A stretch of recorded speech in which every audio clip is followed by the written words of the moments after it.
నన్ను వీడియోలో చూసి వచ్చిన వాళ్ళు ఎంతమంది గానుగ నూనె వాడుతారు? ఇప్పుడు ప్యాకెట్ నూనెలు ఎంతమంది వాడతారు? ఇప్పటికీ ప్యాకెట్ నూనె వాడుతున్నారు. నేను చెప్పి లాభం ఏముందమ్మా? ఏం లాభం? నాకు ఇదేం పెద్ద లక్షల ఫాలోవర్స్ సారీ, ఎందుకంటే నాకు నా వాళ్ళు బయట తేడా లేదు. నీకు అర్థం కాదు. ఎవరైనా నన్ను నిజంగా ప్రేమిస్తే, నన్ను నా మాట మీద విలువ ఉంటే, అదేమంటేరా రేపటి నుంచి రిఫైండ్ ఆయిల్ బంద్ పెట్టండి. ఫస్ట్ రిఫైండ్ నూనె వాడద్దు మీరు ఎవరు కూడా. ఒకటి, చక్కెర వాడకండి, షుగర్ వాడకండి దయచేసి ప్లీజ్.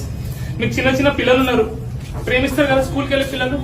చాక్లెట్లు, బిస్కెట్లు, చిప్స్, ఫోన్లో చేతితో ఫోన్ ఇచ్చేసి అక్కడే నేను ఎందుకు బతుకుంటున్నామా ఇవన్నీ?